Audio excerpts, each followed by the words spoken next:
Hola, hola, ¿cómo va? 22 de diciembre. ¿Todo bien? Maravilloso. Wonderful. Bueno, estamos en el querido quórum, en Querida Diputado TV.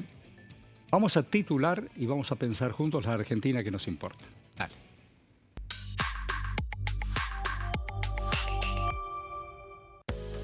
Bueno, el tema central es el presupuesto 2026. Presidencia de la Cámara Alta, la señora Victoria Villarroel, que ha firmado la convocatoria, será en sesión extraordinaria para el próximo 26 de diciembre. Y ahí vamos.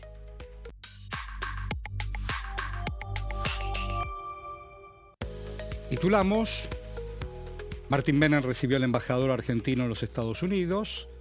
El presidente de la Honorable Cámara de Diputados destacó la sintonía, sobre todo estratégica, entre ambos países en comercio, en seguridad y en defensa. Y ahí va.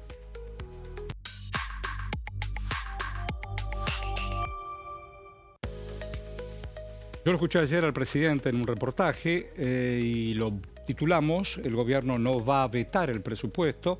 Así lo confirmó el presidente Milei después de la media sanción en diputados. Ahí va. Marco Giorgetti y Guido Braslavsky nos van a ayudar a pensar. Hola, Horacio. ¿Cómo va la vida? Bien. ¿Bien? Sí. Semana de idas y vueltas, más allá de lo parlamentario y más allá de la fe y las creencias, que no es un tema menor.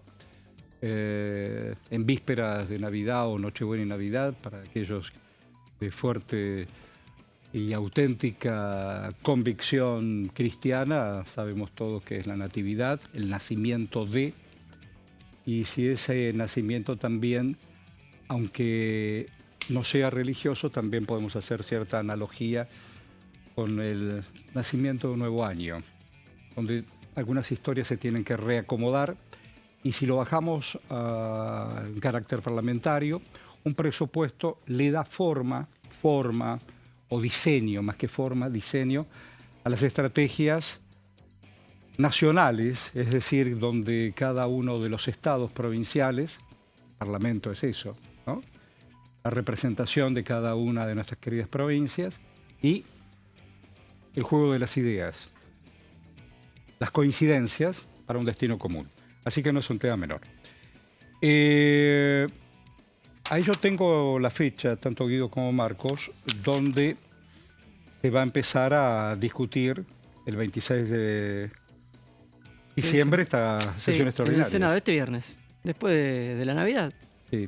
Último día. ¿Y qué se de la va semana. a tratar de pensar en voz alta en esa sesión extraordinaria? Bueno, el presupuesto 2026, que fue dictaminado el viernes pasado, se cumplen los 7 días desde el dictamen y puede ir al recinto del Senado, cumple un apartado del reglamento de la Cámara Alta que hay que esperar 7 días una vez que se despacha en comisión. Se cumplen esos 7 días del viernes, entonces por eso esa fecha entre Navidad y fin de semana que se puso el Senado. Yo digo, para poder pensar desde qué lugar se discute ese debate. El proyecto llega en la conformidad, ¿cómo está conformado el Senado para seguir pensándolo? Digo, propios del gobierno central. ¿Qué número tiene? 21. Pero 21. Sí. 21. 21 senadores. Que van para el mismo destino. Sí, se necesitan 37, que es la mitad más 1, para el quórum. Bueno, esa diferencia de 16, ¿están a favor? ¿Están en contra? ¿Quieren buscar un punto en común? ¿Cómo es? Porque ya estamos en el Estado Nacional. Tiene que hacer acuerdos con otras fuerzas, con el PRO, con la UCR, con los provinciales. Sí. Esencialmente, digo, los provinciales. Tiene 21 de la Libertad Avanza, pero parte de un número más alto de votos prácticamente asegurados. Ajá. Porque hay que sumar 4 del PRO. 4 del PRO.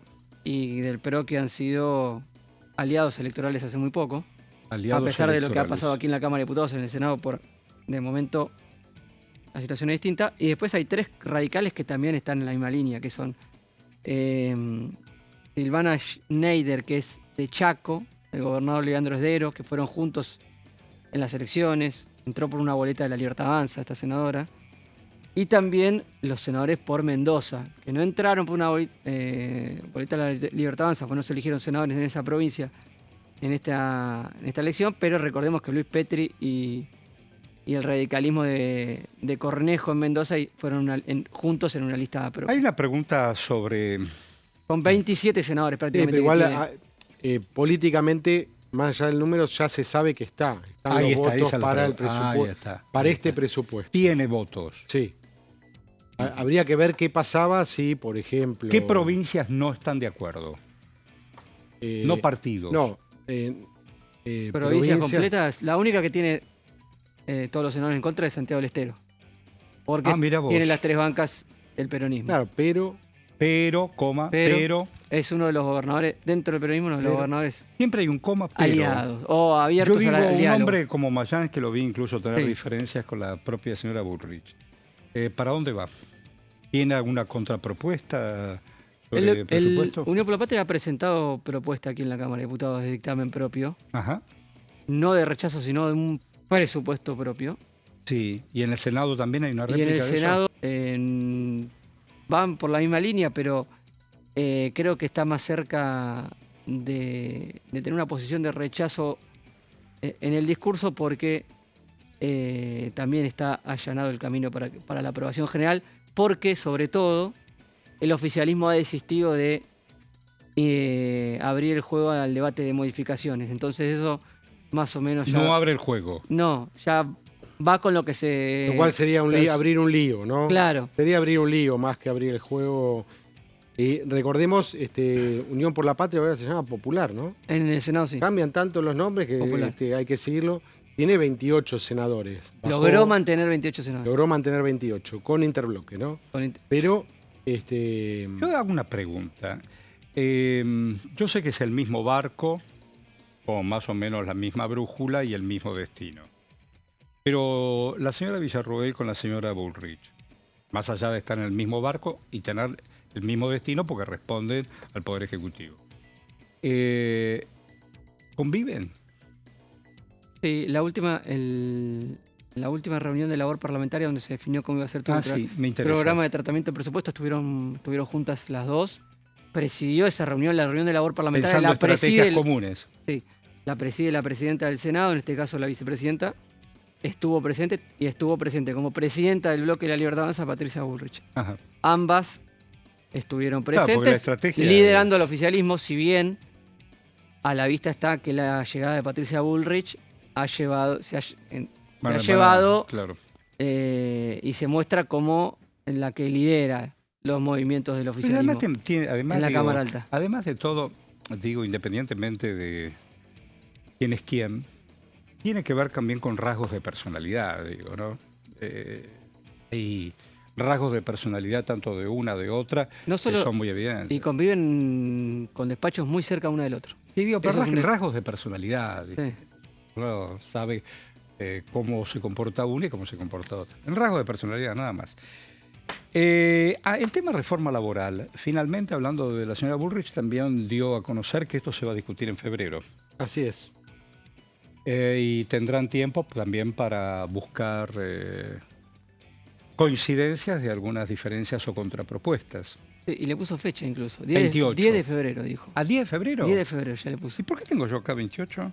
No. Viernes 26. El 10, después del 10 de febrero, ¿no? Después del 10 de febrero. La convocatoria. Igual enero. Necesita otra convocatoria de sesiones extraordinarias. Para el ámbito judicial, enero es feria, pero también hay un receso parlamentario en enero. No es igual que en la justicia porque no está establecido.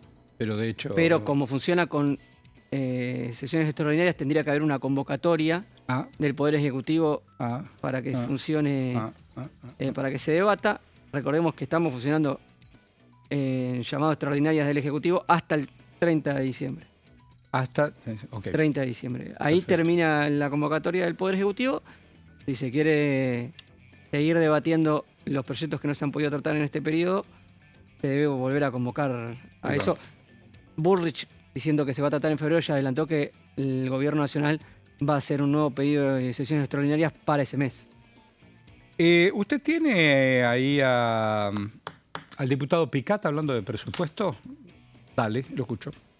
Fue una introducción que se hizo al último, en el último dictamen, pero si vemos el presupuesto original, prácticamente el 100% fue aprobado. Se trató de derogar dos leyes que fueron provocadas durante la época que había mayor presencia del kirchnerismo y oposición y que querían tumbar la posibilidad de tener un superávit o la regla de oro de tener déficit cero. Y nada, no se pudo. No sé cuál será la estrategia para adelante con respecto a esas dos leyes. Lo que sí sé es que el gobierno nacional va a hacer todo lo posible, necesario, en seguir bajando gastos para cumplir con esa premisa. Y de ahí más creo que fue todo ganancia lo de ayer, más lo de inocencia fiscal, por lo cual no me preocupa, porque lo que sí estoy muy satisfecho con respecto a la premisa en sí de que se va a mantener ese déficit cero, pero a la vez que va a haber un ordenador de las cuentas que es el presupuesto. Y se dijo mucho que respecto a las derogaciones que se planteaban de las leyes que se habían sancionado para universidades y discapacidades, iba a provocar que esa derogación directamente se desfinancie, como siempre fue el discurso del kirchnerismo de los últimos 2 años. Bueno, ambos temas nobles. La verdad es que el presupuesto tiene un aumento en todas las partidas sociales, empezando por jubilaciones, con un 6% de aumento real, universidades con un 8,2% real. Discapacidad es el único gobierno en estos últimos 2 años que ha podido acompañar la inflación en cuanto a los valores de prestaciones de servicios. Y esto ha sido con el último aumento que fue de entre el 29 y el 35%. Recordemos que el último año, de la época de Massa y Alberto Fernández, a los prestadores se le quitó el 50%. Lo mismo pasó durante los 4 años respecto a los jubilados. Y bueno, el planteo que había en ese artículo, en ese capítulo 2, artículo 75 y para abajo, era actualizar por IPC, por índice de precio del consumidor, cada 3 meses los valores de los prestadores de servicios en discapacidad. De todas formas, el gobierno tiene ya dentro de su presupuesto asegurado ese aumento para adelante, por lo cual con estos aumentos en términos reales, o sea, por encima de la inflación, todas las partidas que van al ámbito social aumentan.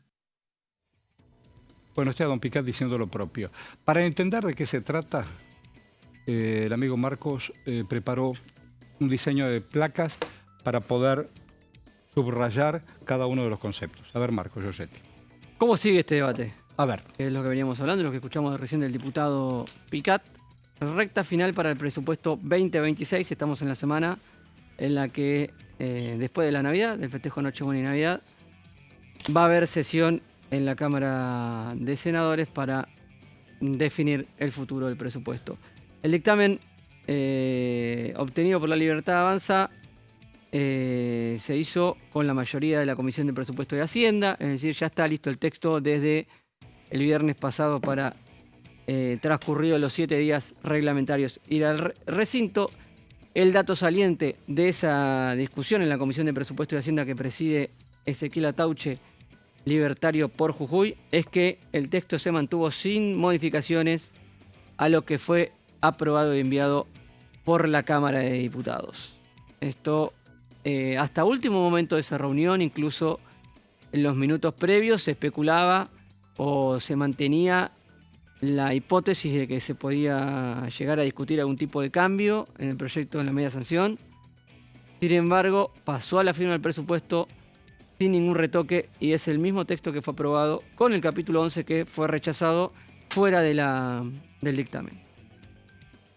Recordemos el capítulo 11 en donde se incorporó un artículo para derogar leyes de emergencia en discapacidad y financiamiento no universitario.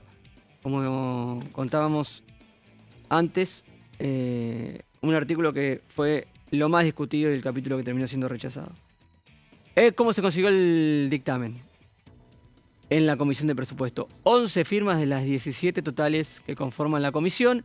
Hay 5 que pertenecen al peronismo, que en queja por cómo fue distribuida la relación de fuerzas y las bancas para cada uno, no ofreció nómina de senadores, así que se explica por ahí también las firmas que no acompañaron. 11 de 17 senadores de La Libertad Avanza, del PRO y de bloques aliados los que acompañaron. También la UCR presente en esa discusión. Así que podemos proyectar que si se mantiene el acuerdo que alcanzó en la comisión, el oficialismo tiene bastante posibilidades de tener la aprobación, por lo menos en general, del proyecto y después discutir capítulo por capítulo como sucedió en la Cámara de Diputados. Próximos pasos. ¿Qué sigue después del despacho? Bueno, el proyecto será llevado al recinto el viernes 26 de diciembre, una sesión que ya fue pedida y ya fue convocada por la vicepresidenta Victoria Villarruel, titular de la Cámara Alta, y el objetivo del gobierno, y también lo manifestó ayer el presidente en la entrevista que señalaba Horacio en los títulos, es tener la sanción definitiva antes de fin de año. Si vamos a la siguiente placa, si no hay cambios, obviamente, si el Senado lo aprueba tal cual es el objetivo del oficialismo, se convierte en ley, pasa al Poder Ejecutivo para la promulgación y no hay necesidad de que la Cámara de Diputados vuelva a reunirse. Las primeras comunicaciones de la Cámara de Diputados tras la aprobación es que iban a estar alerta y atentos a si había cambios, si había modificaciones para sesionar el 29 o 30 de diciembre. Eso cada vez tiene menos fuerza. Ya prácticamente descartado, y van por todo en el Senado para tener la ley lista este 26 de diciembre. Vamos con las últimas dos placas. El oficialismo considera fundamental tener el presupuesto. El primero será el primero de la era Milei, si esto sucede, para dar previsibilidad a los mercados y sectores económicos que, según hicieron análisis, reaccionaron muy bien después de la media sanción, a lo que también remarcó Guido en el bloque pasado. Y por último, sobre el capítulo 11, el capítulo rechazado en la discusión de la Cámara de Diputados, el gobierno aclaró que se buscarán otros instrumentos para subsanar lo que haga falta, y se descartó un veto presidencial a la sanción del Congreso. Bueno, en estos 2-3 minutos, por favor, acompáñame con imágenes del encuentro del presidente de la Cámara con nuestro embajador argentino ante el gobierno de Donald Trump. Todo pasó en el Salón de Honor. Ahí lo tienen al embajador Oxenford, en el abrazo con Martín Menem. Y claro, el encuentro era para intercambiar los vínculos, naturalmente, y las estrategias entre ambos países, sobre todo en comercio, en seguridad, en defensa, en un momento donde no solamente la América, y hablamos de la América, norte, central y el sur, están tratando de buscar coincidencias políticas y económicas. No solo como bloque. Sabemos también, por ejemplo, este último fin de semana el presidente de la República estuvo reunido con presidentes del Mercosur, pero la idea es global y estratégica a propósito y a partir de esta fluida relación, sobre todo con el gobierno de Donald Trump.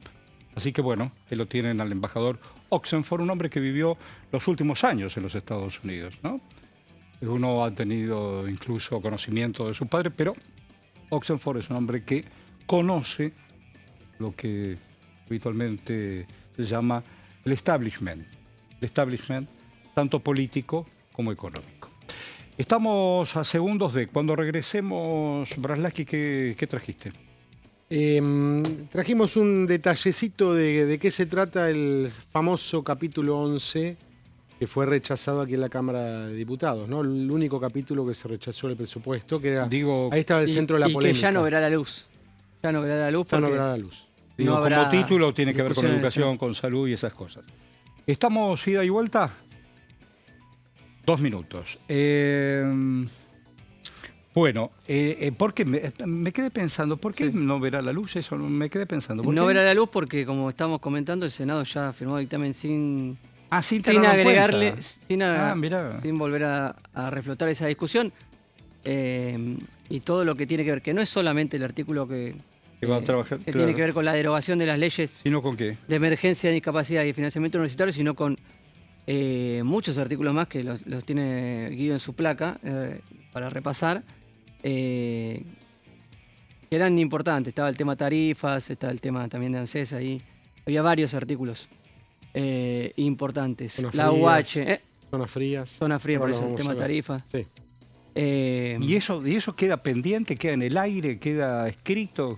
Eso queda... Hay algunas cosas que quedan vigentes, ahora la vamos a ver. Y otras olvidadas en el tiempo. Y otras que... Cierra capítulo 2025 y ahí quedaron. Tendría que mandar proyecto aparte, ¿no? Sí. Si quiere, tiene que mandar un proyecto aparte. Sí, sí. Bueno, ahí estamos con el Giorgetti y con el Brandlaski. No te vayas, estás en el Diputado TV, vamos y venimos. Dale.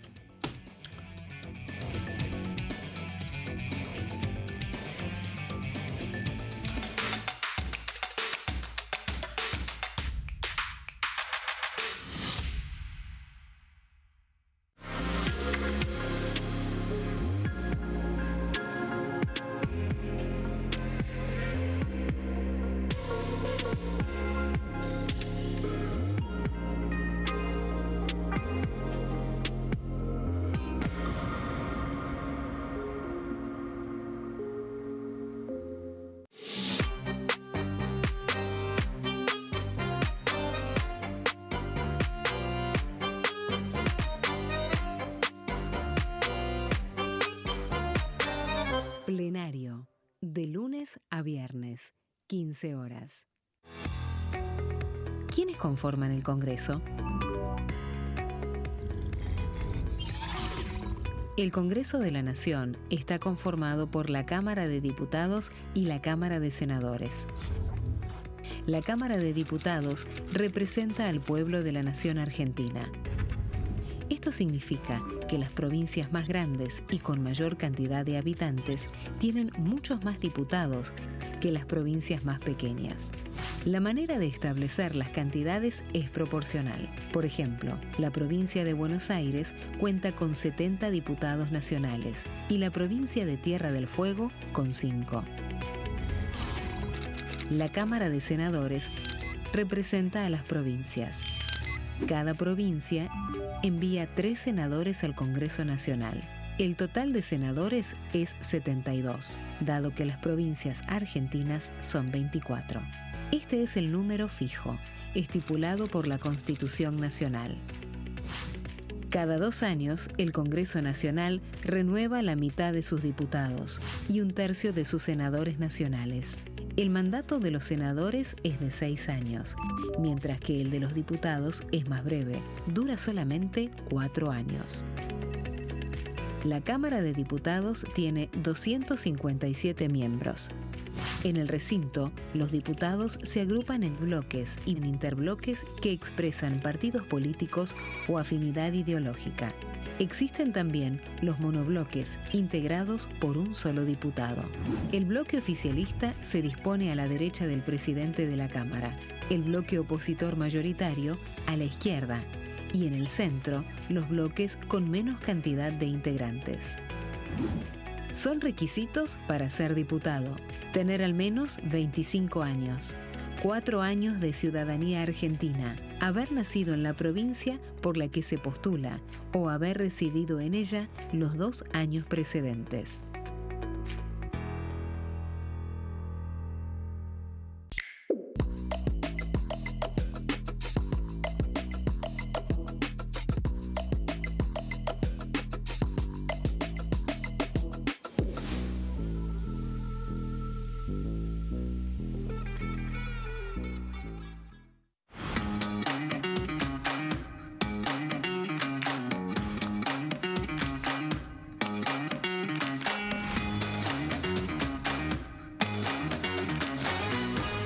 Pasos perdidos. De lunes a viernes, 16:30 horas. El sarampión es una enfermedad viral altamente contagiosa. Que no juegue con tu hijo. Puede poner en riesgo especialmente a menores de 5 años no vacunados. Ante la aparición de fiebre y manchas rojas en la piel, consulta de inmediato con un médico. La vacuna es la única forma de prevenirlo y es parte del calendario nacional de vacunación. Es segura, gratuita y está disponible en vacunatorios, centros de salud y hospitales públicos del país. Vos ya tenés esta vacuna. Dásela a tus hijos.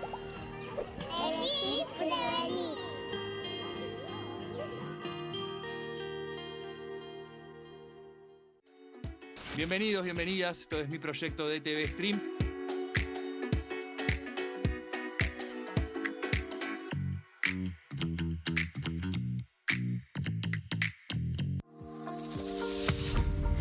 ¿Qué función cumple el Congreso? El Congreso ejerce su función legislativa a partir de la deliberación y sanción de leyes que busquen el bien común de todos los habitantes. Durante 2024 se sancionaron 44 normas de enorme trascendencia, como la Ley Bases y Puntos de Partida para la Libertad de los Argentinos, la Ley de Medidas Fiscales Paliativas y Relevantes y la Boleta Única de Papel. La Constitución Nacional determina las atribuciones del Congreso, las cuestiones sobre las cuales puede y debe legislar, así como sus limitaciones. También establece la relación entre los distintos poderes, que es fundamental para equilibrar el sistema republicano. Además de legislar, el Congreso tiene la función de ejercer el control del Poder Ejecutivo. Entre otras atribuciones, ese control incluye el pedido de informes, las interpelaciones, la actuación de la Auditoría General de la Nación, dependiente del Congreso, la posibilidad de solicitar juicio político y la aprobación de las cuentas de inversión. Desde la reforma constitucional de 1994, el jefe de gabinete de ministros tiene la obligación de concurrir periódicamente al Congreso para informar acerca de la marcha del gobierno. Este informe se realiza alternadamente en cada Cámara del Congreso.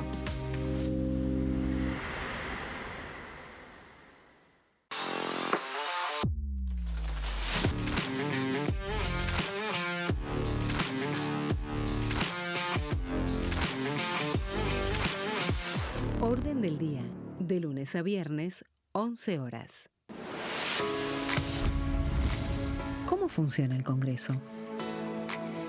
Las sesiones son el espacio donde los diputados debaten proyectos de ley para su aprobación, modificación o rechazo.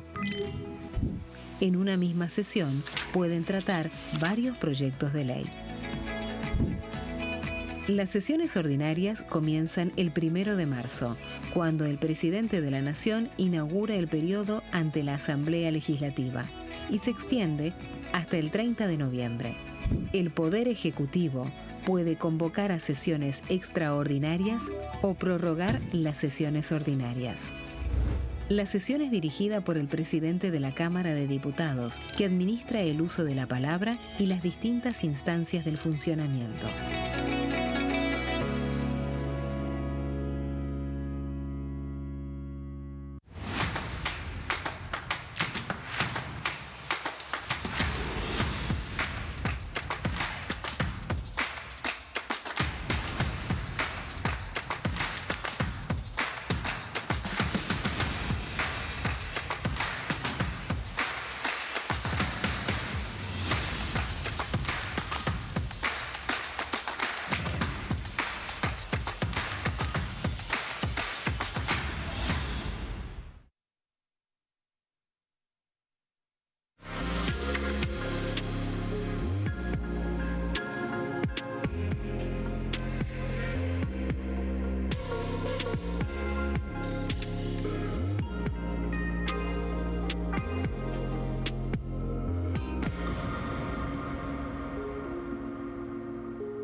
Hola, hola, ¿cómo va? Nos estamos reencontrando en Quórum, en Diputado TV. Él es Pitrola, Néstor Pitrola. ¿Cómo va la vida? Bien, iniciando una nueva etapa, Horacio. ¿En qué año naciste vos? 52. Yo también nací en el 52. ¿En qué mes? 1 de abril, soy ariano. Es mayor, es mayor. Yo nací en julio, canceriano. Digo, viene bien la pregunta. Digo, a veces yo miro sin melancolía, digo, pero hay una Argentina inmerecida. Y no hablo de estos últimos días. Digo, hemos puesto, y nuestros mayores también, vamos a desideologizar un ratito. Se ha trabajado mucho. Han trabajado nuestros viejos, nuestros abuelos, nosotros mismos, para construir otro proyecto de país. ¿Qué pasó en el medio? ¿Dónde se rompió? Y no hablo de la noche del 76 al 83. Estamos hablando de democracia. ¿Cuándo se jodió la Argentina? Diría Vargas Llosa. Por ejemplo. En aquel diálogo memorable de conversación en la catedral. Claro. Él se preguntaba cuándo se jodió el Perú. Qué es difícil la pregunta, Horacio. ¿Pero dónde nos jodimos? Es difícil. Por supuesto, la dictadura militar es un antes y un después. Claro. Pero relativo. Deuda social y deuda económica. Relativo, porque ya el Perón que volvió en el 73 ya no fue el Perón del 45 al 50. Entonces, ese quiebre empezó en realidad antes. Tuvimos las 3A. Totalmente. No nos vamos a olvidar. Bueno, yo te digo hay que recordarle hace menos de una semana yo reivindicaba a un gran amigo que fue Héctor Alterio. Y alguien me decía, ¿y por qué se fue Héctor Alterio? ¿Cómo por qué se fue? Le dieron 24 horas a él y su familia. Al exilio tuvo la suerte de ser un exiliado. Totalmente. Otros pagaron con la vida. Se fusilaban. Claro. Así que, bueno, creo que fueron años en los que se abrió una perspectiva después del Cordobazo y terminó ahogada en sangre, para ubicar un lugar en el que se jodió la Argentina. Una bisagra. Una bisagra. Pero creo que al mismo tiempo estos 40 años de democracia han sido una frustración. Aprovecho para recomendar el libro de Gabriel Solano, que presentó hace un par de años, ¿Por qué fracasó la democracia? O sea que no lo leí el libro. Es interesante, te lo recomiendo y cuando pueda te voy a traer un ejemplar. Sí, me interesa. Puede ser claro que me interesa. Una atención del Partido Obrero que te lo mereces. Y bueno, ha habido un fracaso también de los partidos sociales que nos han gobernado. ¿Dónde se perdieron los derechos sociales? Bueno, justamente, el 75 es una bisagra, pero no podemos olvidar los 90. Claro. ¿Cómo vamos a olvidar los 90? Claro, una enorme reforma laboral que terminó en el desastre del 2001 y previo a eso en un 18% de desocupación. Qué bueno traerlo hoy, al debate de hoy. ¿Y dónde está el espejo? Con la reforma laboral, ¿vamos a crear puestos de trabajo o vamos a terminar de facilitar su destrucción, que es lo que está ocurriendo hoy? ¿Y vos qué banderas traes hoy? ¿Con qué convicciones? Siempre, pero digo, ¿cómo la renovás esa convicción? Mira, básicamente teniendo la oposición más consecuente al gobierno de Milei y a toda esa agenda, que no es solo de Milei. Es también la agenda de la Unión Industrial, es la agenda de la Asociación de Bancos, en buena medida es la agenda de la CAME. Luego uno los oye llorar en los rincones por este tema, por el otro, por un cupo, por el dólar, pero la agenda de terminar con 150 años de derechos laborales y reemplazar el derecho laboral por un derecho patronal irrestricto, que creo que es la síntesis de estos 197 artículos, esa agenda la comparten todos. Muchachos. Diputado, preguntarle por... Bueno, volvió al recinto la semana pasada, el miércoles, con el presupuesto. Preguntarle cómo lo vio, cómo vio el panorama y cómo se va a ubicar la izquierda frente a un oficialismo. Le toca llegar con un oficialismo mucho más fuerte que los 2 años anteriores. Cómo ve que se van a ir desarrollando los debates de esta agenda que también que va a venir a diputados de la reforma. Totalmente, claro. Y ya con el presupuesto tuvimos un primer capítulo, lo mismo que inocencia fiscal, ese irónico título que le pusieron a esa ley de impunidad. Mirá, fue una sesión para la historia, absolutamente. Y vemos que el oficialismo está recargado con una primera minoría y demás, pero también vimos su fragilidad y la naturaleza de los acuerdos que hay atrás de determinados discursos opositores. ¿Por qué digo esto? Bueno, primero la fragilidad en primer lugar porque se llevó un presupuesto que es de guerra contra los trabajadores, que está ordenado para la deuda, o sea, para el negocio del capital financiero, más parasitario imposible. Un capítulo bastante ocultito dice que se autoriza para tomar deuda en jurisdicción extranjera sin límite. Es decir, endeudados como estamos, iniciamos un ciclo de deudas, ¿no? Es un presupuesto de recontraajuste. Cualquier gasto social, el que te guste, desde agua potable hasta educación técnica, que la liquidan, etcétera, vivienda cero, obra pública casi nada. Es un presupuesto de guerra, pero les entró un misil fuerte, que fue la caída del capítulo 11.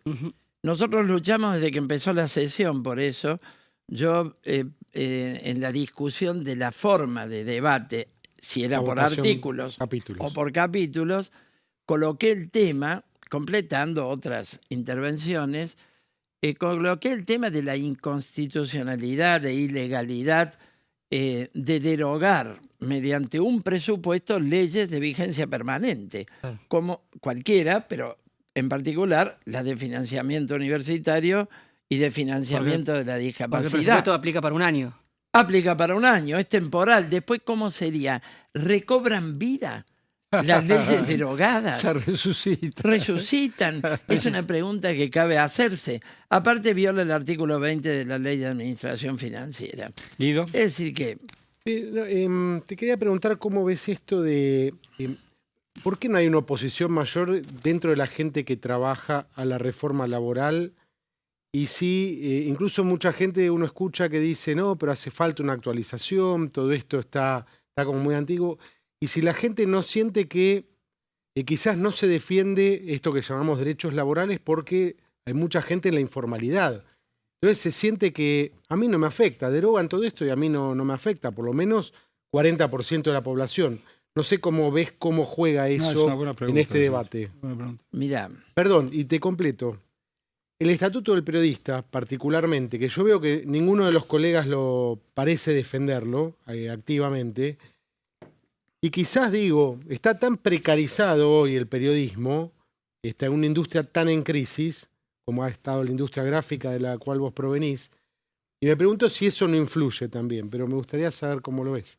Sí, diríamos, es como el paciente que ya no siente los estímulos, está tan mal que no siente ni cuando debería sentir dolor. Yo creo que a la sociedad le pasa eso también. Que debería sentir dolor y ya no lo siente. Ahora, empiezo culminando el tema anterior, pero para responder a fondo esta pregunta. El final de la sesión con los 3 auditores que mostró un pacto libertario peronista, porque no fuimos todos y se quedaban los peronistas, no entendíamos nada, tiene mucho que ver. El peronismo está jugando un papel de confusión política enorme, contribuyendo con esta derecha extrema que no necesito ni presentarla porque es de carácter internacional, contraria a todo derecho de los trabajadores, a todo derecho democrático, a todo derecho de la mujer, de las minorías y a toda causa justa de la humanidad, ¿no? Ahora, el peronismo tiene mucho que ver. Los trabajadores están defraudados. Entre los que no votan, los que no saben a quién votar. Imagínate que en la provincia de Buenos Aires, por la que soy diputado, ganó el peronismo con el 14% de diferencia y un mes y medio después perdió. Es decir, está lleno de trabajadores que votaron una cosa, después otra. Hay una confusión enorme. Y tiene que ver con los gobiernos peronistas y los que nos dejaron en estos 40 años de democracia, por supuesto, sin revertir ni llevar a fondo nada cuando reemplazaron a los gobiernos de derecha. Al revés, en muchos casos los precedieron y los pavimentaron, como el gobierno de los Fernández y Sergio Massa, agreguémosle, el gobierno que dio origen al fenómeno Milei en su último mandato. Creo que esto tiene que ver, y por supuesto hay una cuestión social que vos describís muy bien. Muchísimos trabajadores ya están precarizados. Un pibe que está pedaleando 12 horas con la caja naranja, vos le podés tirar todos los convenios colectivos. El pibe dice, si yo no dejo de pedalear, si dejo de pedalear no como. Exacto. Ahora, ¿qué pasa? Ahí viene lo del estatuto del periodista, lo del pibe Rappi y lo del Uber. Ahora tenemos miles y miles de Uber. Baja la desocupación porque todos los despedidos están haciendo Uber. Una cosa el remisero de los 90, ¿no? Los remiseros de los 90. Si vos no tenés más el estatuto del periodista, no podés siquiera luchar para que se cumpla, aunque hoy no se cumpla. Claro, no. Esto es absolutamente clave en el planteo que el Partido Obrero, el Frente de Izquierda, le hace a todos los trabajadores. Claro. No tenés más la ley de teletrabajo, tampoco podés luchar para que se cumpla el estatuto del viajante y todo lo que derogan de un plumazo en la reforma laboral. Pero es una enormidad. Él te mencionaba, y digo para aquellos que no te conocen, el mundo gráfico. Hoy con el teletrabajo, con las nuevas plataformas, con las nuevas... Digo, esos convenios hay que actualizarlos, rejuvenecerlos. Bueno, ahí vamos a un lindo tema. La reforma laboral, en el artículo 2, dice que no comprende ni a las trabajadoras de casas particulares, ni a los trabajadores rurales, ni a los de plataforma, tampoco, ni a los de contratos civiles y comerciales, que son la locación de obras de millones de monotributistas. Claro. Es decir, que a los que viene a solucionarles el problema, los dejaron afuera. Yo recuerdo ese dicho, para el enemigo ni justicia, para el precarizado ni reforma laboral. Claro. Ni esa mala legislación laboral que nos proponen para ellos. Para ellos, el derecho a subirse a la bicicleta o bajarse. No hay otra cosa. No. Entonces hay una mentira enorme en que van a combatir el trabajo en negro. Mirá, yo acá rescato un proyecto mío que lo voy a volver a dar al Estado parlamentario, ya se lo dio Romina del Pla, Vanina Biasi, que es que todo trabajador informal notifica al Estado y a la empresa para ser blanqueado y tiene estabilidad laboral por 5 años. Ese proyecto de ley, por supuesto, nunca se trató. Lo que proponen es bajar cargas sociales a ver si algún empresario se decide por ese motivo a blanquear trabajadores. Yo le respondí a Sturzenegger ya en la Cámara cuando él era diputado. El que tiene trabajadores en negro, factura en negro. Está todo en negro. Evade al fisco y no lo va a blanquear porque vos le rebajes la carga social y destruyas las obras sociales, de paso, que es lo que proponen ahora también en la reforma laboral. De manera que hay una mentira total. Y hay que clarificar a los trabajadores. Te completo, Horacio. El trabajador de Rappi tiene que tener un convenio, tiene que tener una legislación, tenemos que abordarlo. Pero si la propuesta es que los demás pasen a estar como él, bueno, por supuesto que no los vamos a interesar, ni a él ni a nadie.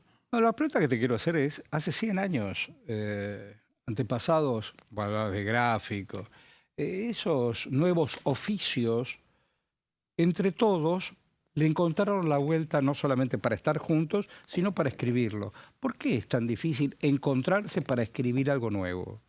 No, por supuesto, porque no quieren. Porque hace 100 años, esos muchachos que hacían la imprenta, toda esa revolución laboral... Porque no quieren. Yo viví una de las revoluciones tecnológicas gráficas, que fue el pase del caliente al frío. Totalmente, a la offset. Yo soy gráfico del frío. Entré ahí.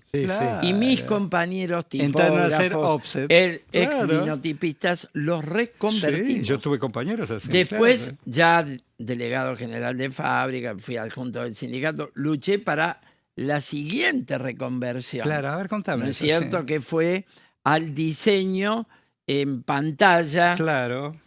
A la nueva generación, a formar de nuevo. Yo mismo fui formado en la empresa, Tal luchando cual. para que en horario de trabajo nos dieran la formación.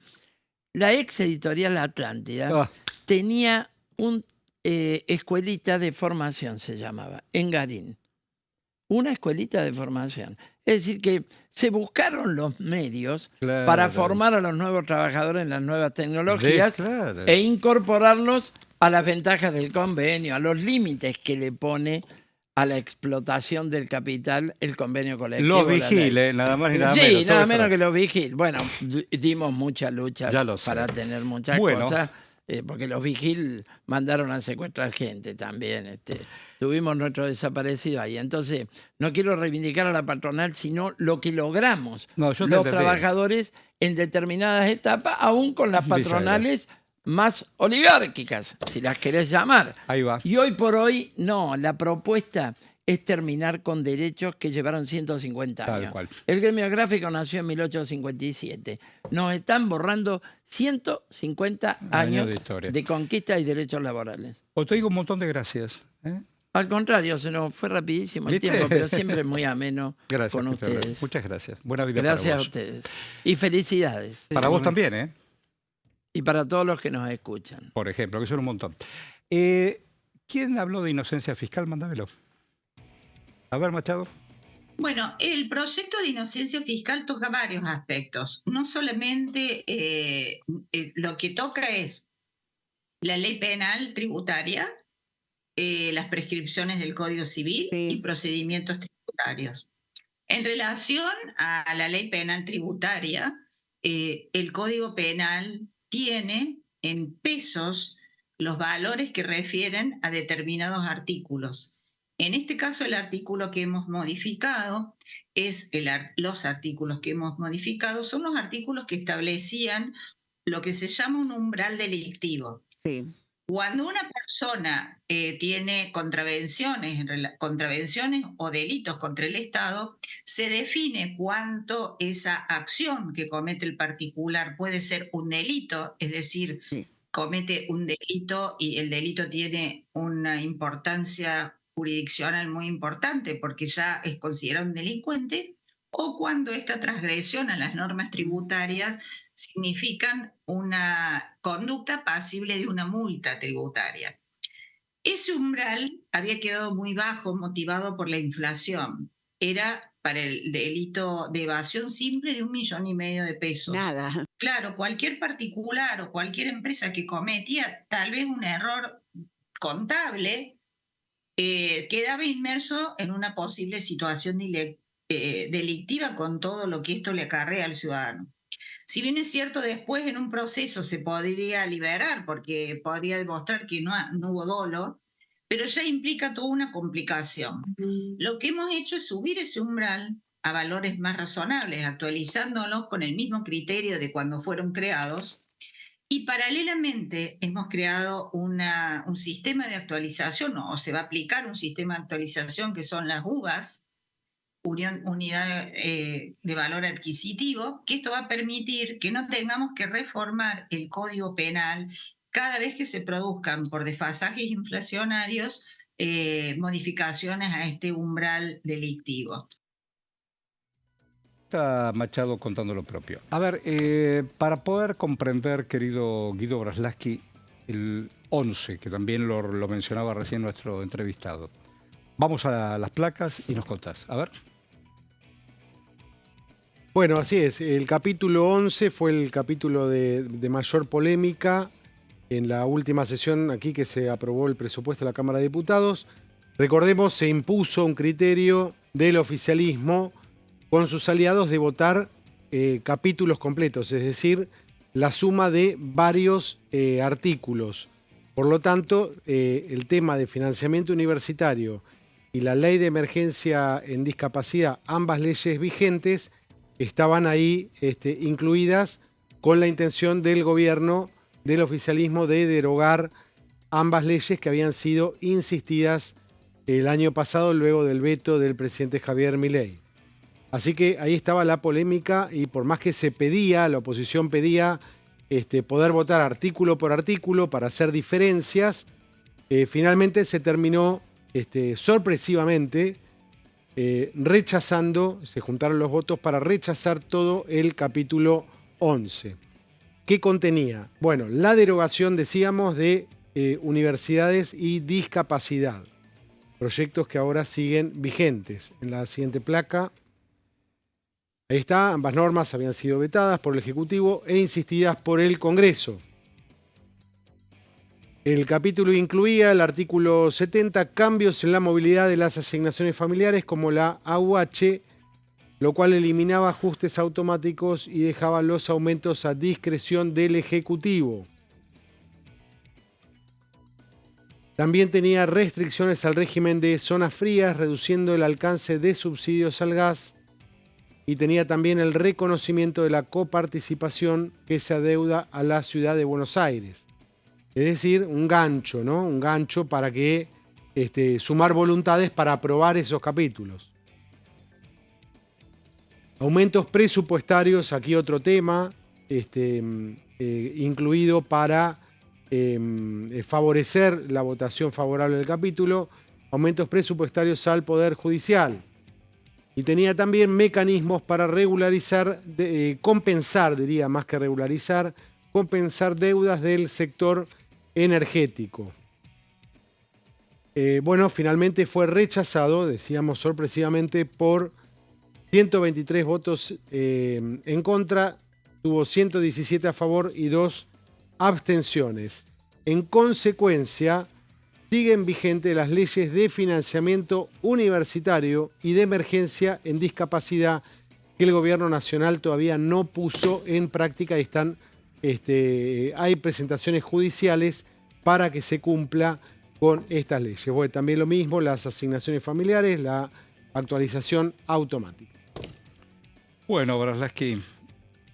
Bueno, Marcos.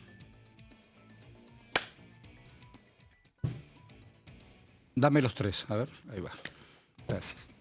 Te deseo cosas buenas. Igualmente, gracias. Mejor.